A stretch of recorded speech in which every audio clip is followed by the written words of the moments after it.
Leadership is a journey, and leaders need to keep themselves fresh. What do you do to ensure you continue to grow and develop as a leader?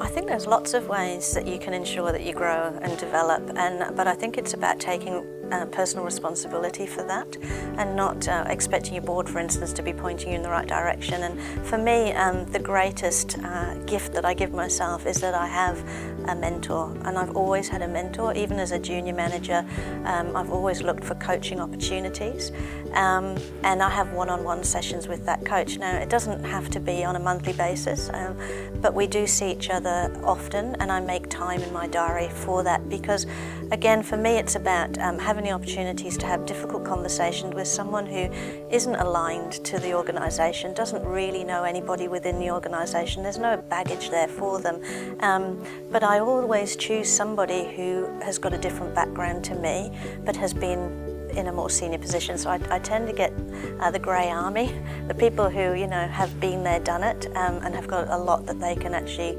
teach you along the way. To keep growing as a leader, I think it's really important that you do keep refreshing yourselves. One of the things that when I was a young CEO, I had a fantastic chairman, Keith Smith, passed away unfortunately, but he said, what you've got to do, Gerard, is get on a board. This is when I was running Anglicare. He says, get on board, it's got nothing to do with the church, nothing to do with welfare, and expose yourselves to some completely different thinking. And I became a planning commissioner, and it was just absolutely fantastic. And that actually turned my brain off, but stimulated in a different direction. And I got lots and lots of wonderful and fresh ideas. And I've always tried to be involved in something completely different to my day job to get something fresh. And I think it's a great piece of advice. Another element is I always associate myself with positive CEOs outside the field of my not-for-profit interests.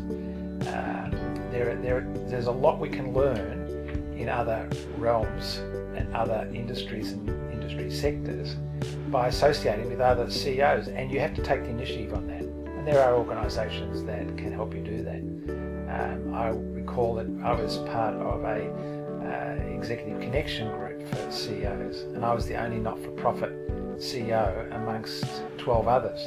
It's very stimulating to actually know and learn what the challenges are in running commercial businesses and how startups CEOs are operating and how other entrepreneurs are developing new products and services and how businesses are actually running when their competition's so critical these days.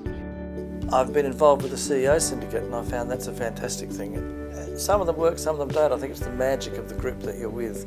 But to work with peers and to be able to share with them your struggles and to hear their triumphs, it's a really good way to sort of keep yourself fresh and learning. It's about the joy of what you do, and I always remind myself how fortunate I am to work in this organisation, and I actually do say to the team here, and they don't like me saying it too much, but I say if you don't get up in the morning and think, I can't wait to get to work, then actually stay home. I don't want you at the organisation or in the office that day.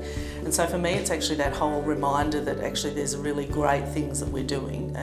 So I don't know whether that's a ritual or not, but it's coming in and making sure that I'm up, so that when the staff come in that I'm great, how things, very positive, upbeat, because if you start the day like that, it generally stays that way across the day, and people sort of let go of some of the stuff that's been hanging around from what happened last night, or that I woke up feeling tired. So I think it's for me it's the ritual of I'm up and I'm ready to go. Over my course of my career, I have done a number of things. One is I have travelled and looked at other benchmark organisations.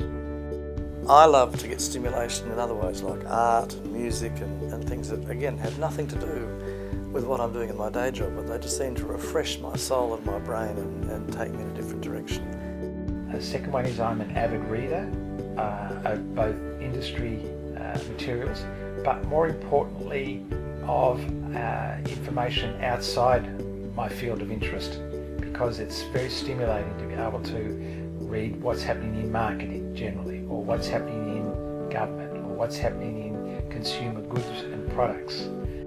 avid reader, and I've learnt the best thing to do is read books that you disagree with, because that's when you're going to learn something and be challenged by it.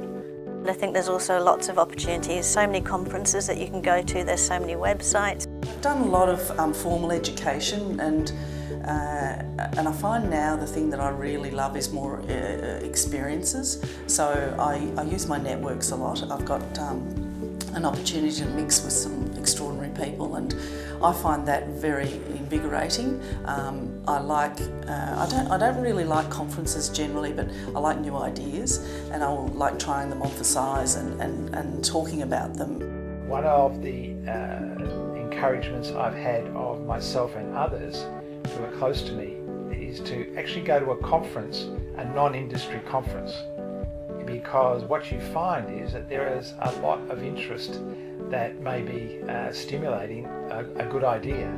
You know, there's lots of great leadership opportunities, Leadership Victoria, there's great books to read.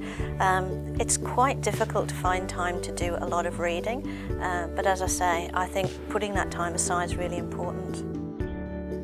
The challenge I think now is the pace of work is increasing, and it's getting harder and harder to get the time out to do those things.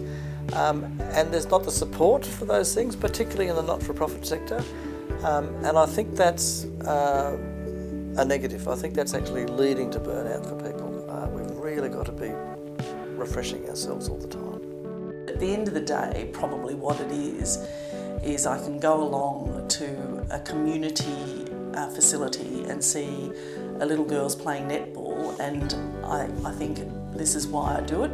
And for me, that it actually makes me think that actually what I'm doing is really important. It's not about sitting in an office here doing anything else. It's actually making sure that those little girls can have a wonderful experience and maybe have a lifetime of being active. So it's a matter of genuinely and sincerely taking control of your own world of influence and learn from as many avenues as you possibly can.